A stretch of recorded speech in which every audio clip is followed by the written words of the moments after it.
jiwa yang mencari Dia.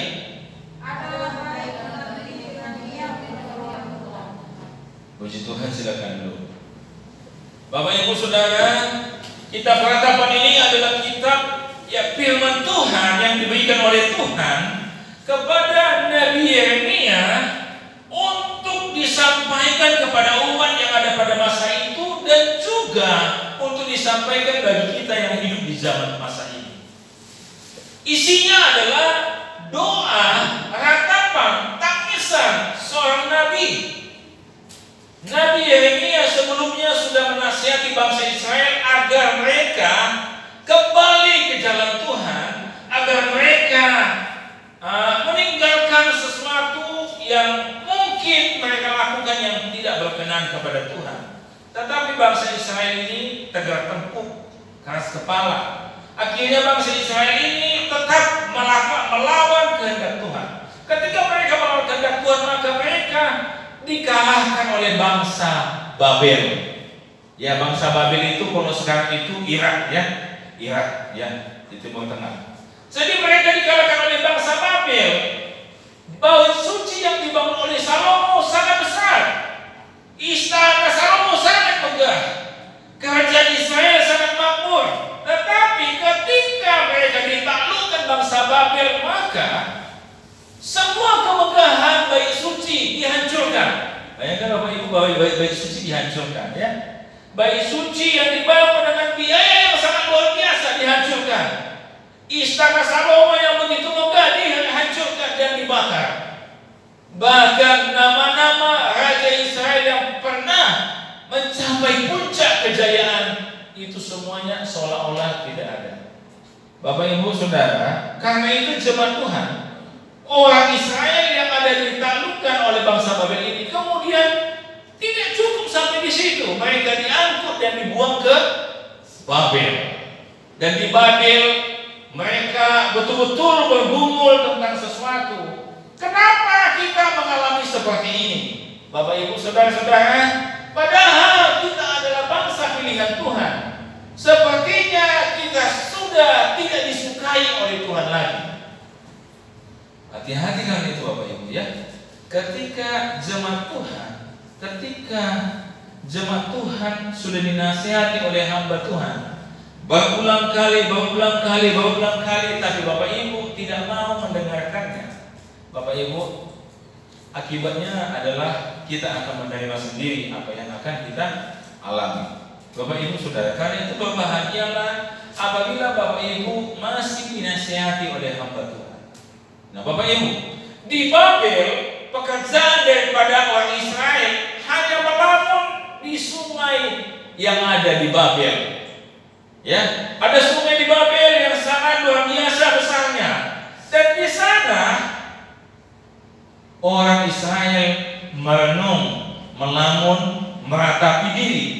Nah, karena itu ada satu grup lagu namanya ABBA, ABBA, ya, tulisannya ABBA. Mereka menulis sebuah lagu dan menyanyikan dengan judul lagu adalah River of Babylon. Ya, artinya adalah di tepian sungai Babylon. Mereka ini menciptakan lagu ini berdasarkan fakta Alkitab dan diambil dari kitab Ratapan ini. Kenapa? Karena pekerjaan orang Israel di Babel adalah hanya melamun, meratapi diri, kapan terjadi perubahan. Ya, makanya ada pujian yang diciptakan oleh penyanyi sekuler, ya, bukan penyanyi rohani. Namanya ABBE, ya. Judulnya River Babylon. Kalau Indonesia kan lagunya itu seperti ini. Di tepian sungai Babylon. Pernah dengar? Pernah dengar. Nah, lagu ini dari bahasa Inggris dipopulerkan oleh ABBE tahun 1972. Tahun 74 melalui lagu ini mereka mendapat penghargaan terbaik sedunia. Dan tahun 85 mereka menikah karena dua perempuan, dua laki-laki. Jadi mereka menikah akhirnya berpisah, ya. Jadi empat orang muda, dua pemudi, dua pemuda, dan mereka menikah. Setelah mereka menikah, grup ini berpisah, ya. Tapi saya katakan saya sangat suka dengan lagu ini. dengan penyanyi ini. Kenapa? Lagu-lagu mereka sangat populer, ya, sangat populer, sangat terkenal. Salah satu yang terkenal adalah River of Babylon. Mereka menciptakan lagu ini berdasarkan fakta Alkitab. Kenapa? Karena orang Israel yang sudah kehilangan kemegahan, kehilangan saudara, kehilangan harta, kehilangan kejayaan, kehilangan baik suci, kehilangan kehormatan, kehilangan identitas diri sebagai bangsa, mereka betul-betul mengalami pergumulan yang luar biasa. Bapak Ibu Saudara, pernah putus cinta? Ini cowok-cowok ini, pernah nggak putus cinta? Pernah putus cinta? Enak nggak? Nggak enak, menderita ya? Ya, pasti nggak enak. Ya, ketika putus cinta, kurung diri di kamar, kerja nggak semangat, makan nggak enak, tidur nggak nyenyak, kan gitu ya. Pokoknya, kenapa nggak kerja? Alasan. Oh, pasti ada sesuatu. Gitu ya. Priska pernah putus cinta? Atau belum pernah pacaran? Oh, gitu, belum pernah pacaran. Ya, sudah berapa sekian, Priska? Sudah 28 tahun? Oh, 24, maaf ya. 24 tahun, belum pernah pacaran. Puji Tuhan. Sudah lah ya. Sudah. Pernah putus? Apa yang kau lakukan ketika putus? Diam saja di kamar, kan gitu ya. Yohana pernah pacaran? Belum. Ini Yohana belum pernah pacaran ini. Oh, ini mahal ini. Hati-hati. Bukan berarti yang udah pernah pacaran murah, enggak. Ini mahal untuk jatuh cinta. Kalau orang STT bilang pintar jaga diri, kan gitu ya. Bapak Ibu Saudara, karena di STT itu selama 3 tahun nggak boleh pacaran, nggak boleh menjatuhkan isi hati, nggak boleh jatuhkan lamaran. Selama 3 tahun loh, ganteng dia, tapi hati ini sudah suka, tapi nggak boleh. Cantik dia, hati ini sudah suka, tapi tidak boleh. Selama 3 tahun loh, cuma melihat aja pergi. Hati sudah suka, pikiran sudah suka, mata sudah suka, tapi nggak boleh. Tapi kita tinggalkan masalah itu. Ini saya katakan begini: ketika orang pacaran putus hati, putus cinta, tentu dia mengalami kehilangan sesuatu, mengalami kehilangan gairah. Ya, ketika kehilangan orang tua, kan gitu ya. Ketika kehilangan anak, ketika kehilangan suami, kehilangan istri, kehilangan keluarga, tentu kita kehilangan gairah. Bapak Ibu Saudara, karena itu Bapak Ibu, kondisi yang dialami bangsa Israel melebihi itu. Kenapa? Mereka kehilangan saudara, kehilangan suami, kehilangan istri, kehilangan keluarga, kehilangan kerabat, kehilangan harta benda, kehilangan jati diri sebagai sebuah bangsa. Karena mereka sudah tidak berdiri sebagai sebuah bangsa. Semuanya hilang, jabatan hilang, harta hilang, semuanya hilang. Sehingga pekerjaan mereka hanya melamun. Dan puji Tuhan, akhirnya Nabi Yeremia dipakai Tuhan untuk memulihkan mereka. Hari ini kita diingatkan dengan sebuah tema, yaitu pengharapan di tengah krisis. Ya, bagaimana supaya kita pulih? Bagaimana supaya kita bangkit? Bagaimana supaya kita bergairah? Bagaimana supaya kita memiliki semangat kembali? Setelah sekian lama kita mengalami benturan dari virus corona, gak bisa kesana kesini, gak bisa berkunjung kepada saudara, bekerja juga tidak bisa, beribadah juga tidak bisa. Saya pikir ini bukan sebuah persoalan yang gampang. Ya, puji Tuhan Bapak Ibu, beberapa waktu yang lalu mungkin tidak mengalami sebuah bencana, tetapi ada beberapa saudara-saudara kita yang kehilangan istri, kehilangan suami, kehilangan anak, tetapi ketika memakamkan, bukan suaminya yang jaga, bukan istrinya yang jaga, bukan anaknya yang jaga, tetapi protokol kesehatan yang memakamkan. Seorang hamba Tuhan, Pendeta Thomas, dia kena virus corona, diisolasi di rumah sakit. Anaknya kena virus corona, diisolasi di rumah. istrinya tidak. Tapi selang beberapa waktu kemudian istrinya kena virus corona dan istrinya meninggal. Dan istrinya meninggal, dia tidak lihat, dia tidak ikut ke pemakaman. Kenapa? Karena memang pasien virus corona tidak dimakamkan secara kegiatan ibadah, tapi dimakamkan langsung gitu di gunung. Bapak Ibu Saudara yang saya kasih dalam Tuhan, supaya tidak tersebar virusnya. Bagaimana dia bisa pulih? Bagaimana dia bisa bangkit? Bagaimana dia bisa semangat? Kehilangan gairah itu tidak gampang memulihkannya. Tetapi Nabi Yeremia dipakai dalam bagian ini untuk mengingatkan bangsa Israel dan untuk mengingatkan bagi kita bagaimana kita memiliki pengharapan di tengah-tengah krisis yang terjadi di dunia ini, di bangsa ini, di ekonomi kita, di keluarga kita. Kalau ada persoalan yang tidak bisa terselesaikan, itu berdampak bahwa kita sedang menjalani hidup dalam posisi krisis. Bapak Ibu Saudara yang saya kasih dalam nama Tuhan Yesus, tidak sedikit orang yang meninggal, tidak sedikit orang kehilangan pekerjaan, tidak sedikit orang yang berpisah satu dengan yang lain. Bahkan ada orang tuanya yang dipanggil Tuhan di kampung halaman, tidak bisa pulang. Nggak gampang Bapak Ibu, nggak gampang. Manusia seolah-olah mengalami sebuah persoalan yang begitu besar. Orang yang kaya pun tidak bisa pulang, yang tidak punya uang pun tidak bisa pulang. Semua hanya mendengar, melihat berita, tidak bisa melihat secara langsung. Bapak Ibu Saudara, dan beberapa waktu ini kita sudah mengalami itu. Bagaimana supaya kita bisa bangkit? Bagaimana supaya kita punya gairah? Bagaimana kita bisa semangat? Bagaimana kita bisa pulih? Bagaimana kita bisa punya pengharapan di tengah krisis yang terjadi di dunia ini, di bangsa ini? Kita akan melihat dalam bagian ini. Ada dua pesan Tuhan yang Tuhan sampaikan bagi kita pada saat ini. Yang pertama adalah ketika kita mengalami krisis, maka kita perlu sebuah pengharapan di tengah krisis. Pengharapan itu bisa terjadi apabila yang pertama, kita mengingat kasih setia Tuhan yang tak berkesudahan.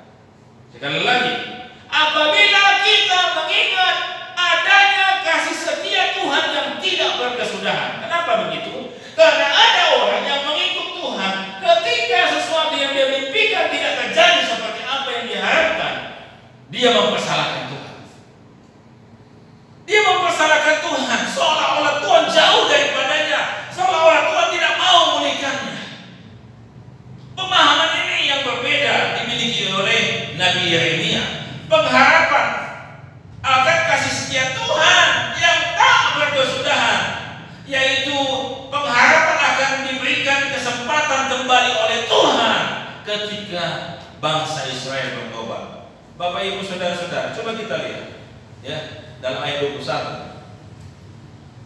Tetapi hal-hal inilah yang kuperhatikan. Ada kata yang kuperhatikan. Kemudian dikatakan, oleh sebab itu aku berharap. Memang banyak pergumulan yang sedang kualami, memang banyak hal yang sedang kami alami, tetapi aku tidak mau fokus kepada persoalan itu. Aku ingin ini yang kuperhatikan, bukan persoalan yang kuperhatikan, tetapi yang kuperhatikan adalah bagaimana kasih setia Tuhan tak berkesudahan dalam hidup kami. Pengenalan akan kasih setia Tuhan ini yang ingin ditonjolkan oleh Yeremia, bahwa ketika orang Israel konsentrasi kepada persoalan, konsentrasi kepada pengalaman masa lalu, konsentrasi kepada kegagalan, maka mereka nggak akan pernah punya pengharapan dan mereka nggak akan pernah pulih. Banyak orang yang mengalami kegagalan masa lalu menjadi banyak orang yang mengalami masa lalu bunuh diri. Karena masa lalu banyak orang yang mengalami kepahitan. Tapi ini saya katakan bahwa Yeremia nggak seperti itu. Dia nggak menguras energinya untuk memikirkan masa lalunya. Energinya dipergunakannya untuk memperhatikan dan berharap kasih setia Tuhan tak berkesudahan. Artinya begini, memang aku sedang dalam pergumulan, memang bangsaku dalam pergumulan, memang kami kehilangan kejayaan, memang kami kehilangan saudara, Memang kami kehilangan harta benda, tapi ini yang kuharapkan dari Tuhan. Kami diberikan kesempatan kembali untuk bertobat. Itu maksudnya. Jadi panggilan ini adalah panggilan untuk bertobat. Di mana ada pertobatan, di sana ada pemulihan. Bapak Ibu Saudara yang saya kasih dalam nama Tuhan Yesus. Ini penting. Ayat 22 sama-sama kita baca. 1, 2, 3.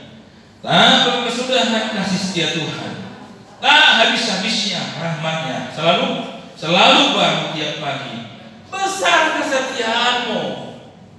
Jadi Bapak Ibu Saudara, daripada menguras energi memikirkan kegagalan, memikirkan kepahitan, memikirkan semua persoalan yang terjadi dalam hidup ini, lebih baik saya memfokuskan diri melihat bahwa ada kesempatan yang Tuhan beri bagi kami. Bapak Ibu Saudara, paham maksud saya? Paham ya? Tidak ada manusia yang bisa lepas dari persoalan. Dengan demikian Yeremia berkata, persoalan selalu ada, baik di belakang, baik di depan, baik saat ini. Tetapi supaya saya bisa punya pengharapan di masa krisis, supaya saya bisa bangkit, supaya saya bisa semangat, supaya bisa saya pulih, maka yang pertama, saya mengingat kasih setia Tuhan yang begitu luar biasa. Saya mengasihi istri terbatas. Terbatas sampai mana? Selama saya masih hidup, betul? Ibu gembala mengasihi saya terbatas sampai kapan? Sampai selama ibu gembala masih hidup. Tapi kasih setia Tuhan kekal selamanya. Ini sebetulnya yang ditonjolkan oleh firman Allah ini.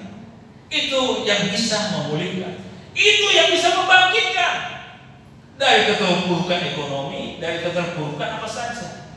Jadi Bapak Ibu, kegagalan mungkin bisa terjadi, baik dalam pergaulan, baik dalam pacaran, baik dalam studi, baik dalam pelayanan, baik dalam rumah tangga, dalam usaha, dalam pekerjaan.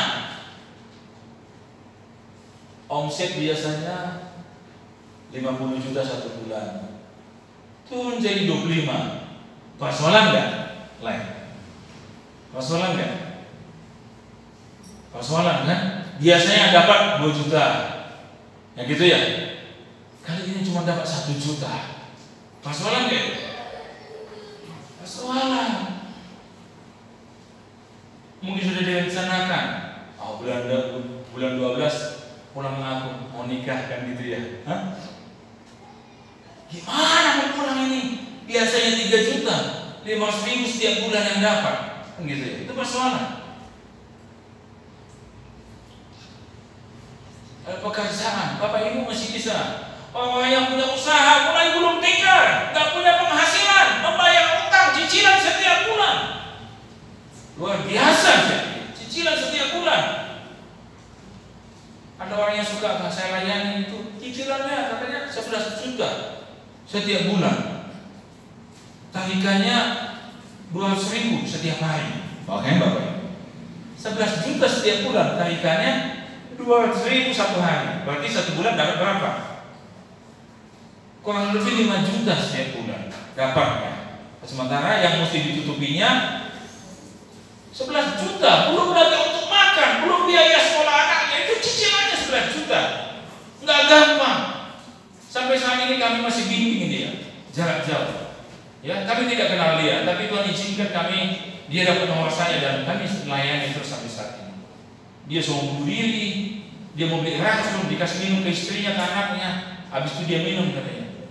Kami layani terus, kami bimbing terus dia. Bapak Ibu tidak gampang tentunya. Ya, kehilangan apapun pasti tidak enak. Apalagi kehilangan sesuatu yang mungkin sudah kita rencanakan seperti ini, seperti itu. Tidak gampang. Bangsa Israel melihat meratapi semuanya tinggal puing-puing. Semua sudah habis hilang. Tetapi ketika Yeremia melihat bahwa tak berkesudahan kasih setia Tuhan selalu baru tiap hari, itu cukup membuat mereka bisa pulih. Ada lagu ku coba hidup sebatang kara, tak mengenal apa artinya cinta. Hidupku yang sendiri, dunia terasa sepi, tiada teman penghibur hati. Lalu dilanjutkannya, ku coba bercinta, jadi hidup bahagia, tetapi itu pun tak ku jumpa. Apa katanya intinya? Cinta yang membuatku menderita, sengsara. Bapak Ibu Saudara, sangat pendek sekali cara berpikirnya, ya. Seolah-olah habis itu berarti tidak ada masa depan. Saya mau katakan bahwa masa depan kita, penentu sejarah hidup kita bukan manusia, tetapi Tuhan. Haleluya. Jadi kalau misalnya anak muda berpacaran putus, apakah sudah sampai di situ habis semuanya? Enggak, katanya Bu Cimira. Berarti sudah ada stok ya? Enggak maksud saya. Jangan putus asa, bagus ya. Jangan putus asa. Kenapa? Kalau nggak jadi sama yang ini, pasti Tuhan siapkan ya ini. Kalau nggak jadi sama Priska, temannya Priska mungkin.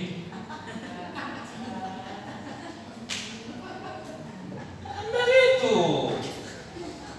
Bisa nggak? Bisa nggak? Bisa. Saya pikir Tuhan yang menciptakan sejarah hidup kita. Kalau hari ini penghasilan kita mungkin tidak bisa mencukupi semuanya, besok masih ada kesempatan. Kenapa? Selama kita masih yakin tak berkesudahan kasih setia Tuhan, maka kita bisa pulih. Haleluya. Haleluya. Priska aja gajinya nggak turun ya Priska ya. Corona tetap segitu ya. Kok Priska gitu ya? Ya betul.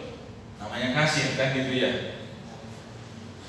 Kalau yang lagi di lapangan, saya mau katakan bahwa pergumulan bisa dialami, ya. Ada panggilan pertobatan, ada kesadaran untuk bertobat, ada kesadaran untuk tidak mempersalahkan Tuhan. Selama Bapak Ibu tidak mempersalahkan Tuhan atas apa yang Bapak Ibu alami, Bapak Ibu bisa mengalami pemulihan. Bapak Ibu Saudara, karena Tuhan menciptakan segala sesuatu, mengatur segala sesuatu.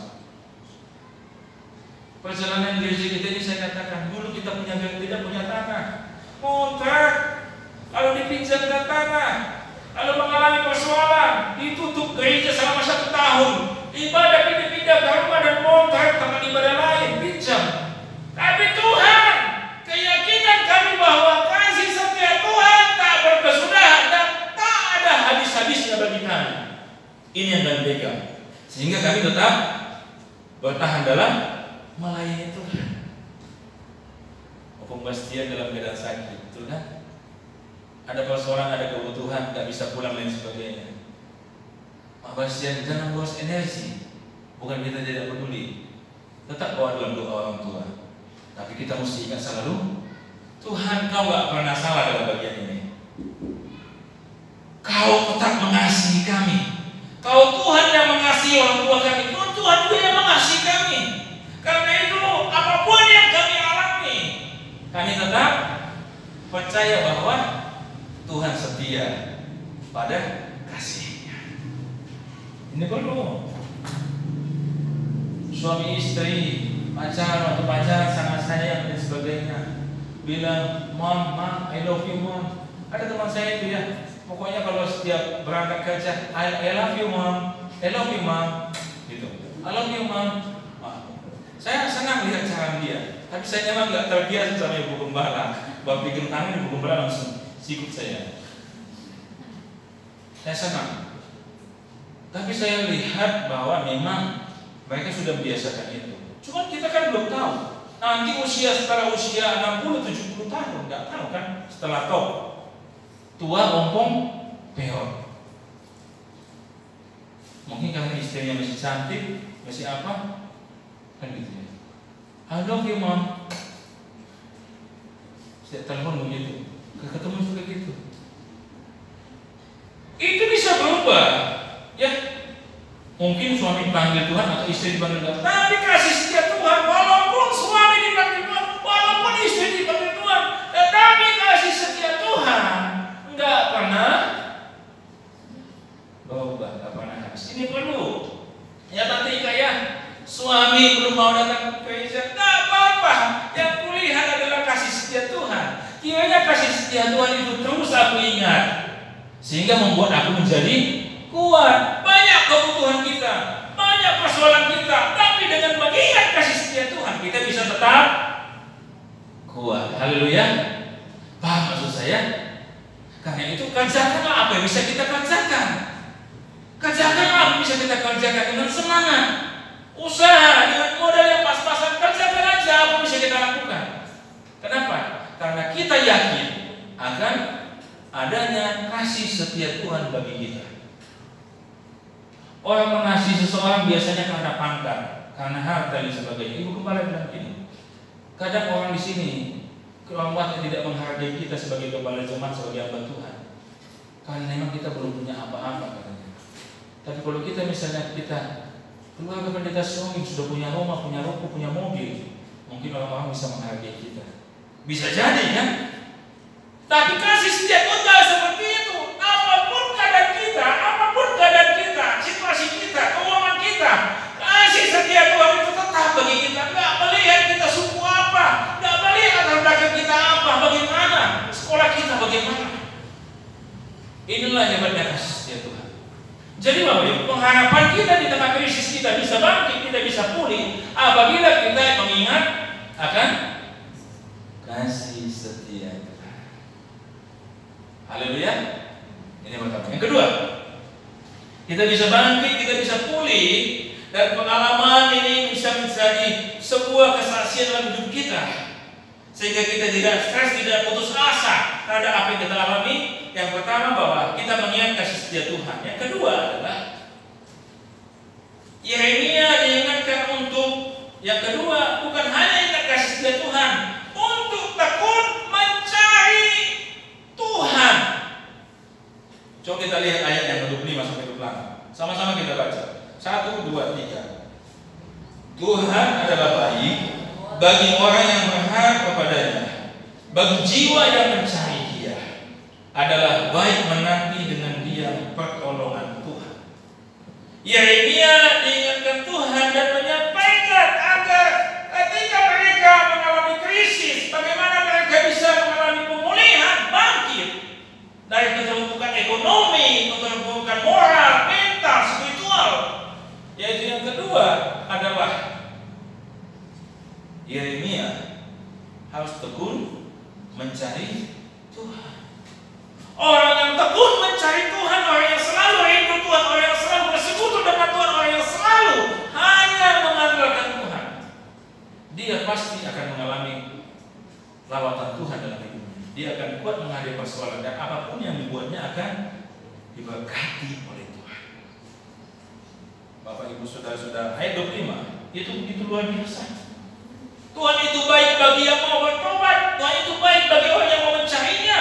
Tuhan memulihkan orang yang sungguh-sungguh datang kepadanya, enggak main-main datang kepadanya, enggak asal-asal datang kepadanya, enggak mengisi kekosongan waktu datang kepadanya, betul-betul mempersiapkan waktu yang terbaik.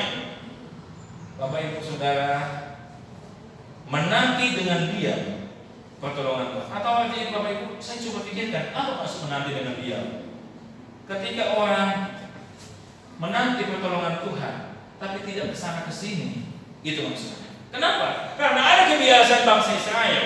Ketika mereka sudah terdesak, mereka cari pertolongan kepada Baal. Mereka mencari pertolongan kepada bangsa lain. Mereka cari pertolongan kepada orang yang bisa kira-kira mereka tolong. Tapi firman Tuhan mengingatkan, jangan cari ke tempat siapapun, jangan cari kemanapun, jangan cari kepada siapapun. Cukup hanya diam menantikan pertolongan Tuhan. Bapak Ibu Saudara, bagus sekali. Amos 5 ayat 6 berkata, carilah Tuhan maka kamu akan hidup. Ketika krisis terjadi, ketika dia tidak mampu memanage krisis yang terjadi dalam hidupnya, dalam usaha, dalam pekerjaannya, maka dia kalau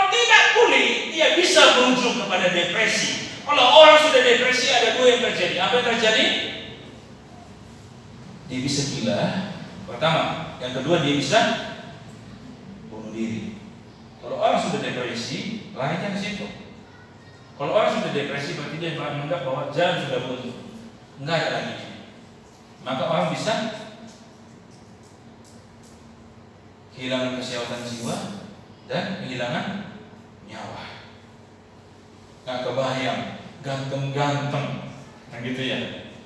Ya dia ganteng-ganteng datang dari sana, tiba-tiba di Ciranjang sudah jalan pakai celana pendek kayak gitu, nggak pakai sendal kan gitu, nggak pakai baju, pegang plastik kan gitu, masuk-masukkan plastik, nggak kebayang, ya, nggak kebayang kan? Dulu dia putih waktu datang ke Ciranjang, kenapa sekarang sudah hitam? Ini perempuan kan gitu ya? Hah? Dulu dia cantik putih datang dari Sumatera kan gitu ya? Sekarang sudah kena matahari, kenapa? Karena sudah nggak tahu.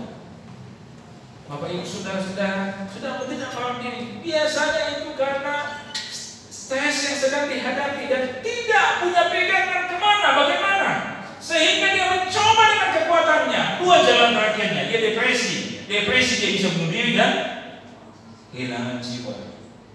Bapak Ibu saudara-saudara yang saya kasih dalam nama Tuhan Yesus, ada orang yang bertanya kepada dukun, ada yang jalan pintas, ada yang malas ibadah, ada juga yang mempersalahkan Tuhan. Yang harus kita tahu bahwa sumber pemulihan kita adalah Tuhan satu-satunya, jangan pergi ke yang lain. Saya tadi saksikan, saya dulu pernah diundang oleh jemaat di rumahnya, ada persekutuan doa. Setelah di rumahnya ada ibadah, tiba-tiba ada tetangganya yang kesurupan. Ketika ada tetangga jemaat yang kesurupan, jemaat ini panggil saya, Pak Pendeta aja yang doakan ke sana. Nggak ada yang bisa menahan dia. Ketika saya datang ke sana, ada jemaat yang datang bawa dukun. Bayangkan Bapak Ibu, saya kesel waktu itu. Saya dipanggil jemaat untuk datang berdoa, tetapi ada jemaat kita satu lain datang panggil dukun, dan dukun ada sama saya di situ. Wow, saya dikatakan, Ibu Gembala katakan doa. Saya nggak mau doa. Kenapa? Karena orang ini nggak mau dipulihkan oleh Tuhan, maunya dipulihkan oleh setan. Ya, betul. Ya, tadi pagi saya sampaikan itu, dan jemaat itu ketawa. Jemaat yang mengajak saya untuk berdoa waktu itu. Iya, benar nggak saya katakan? Benar dulu itu. Ibu Gembala juga mesti ingat kan, Ibu Gembala? Ya, mungkin Mama siapa? Sirani ya, Mama Sirani kali waktu itu yang saya doakan. Ya, saya datang diundang jemaat, tetapi ada jemaat kita yang dukun datang ke sana. Wah, saya bilang, jemaat ini bikin malu. Kita ajarkan andalkan Tuhan. Dia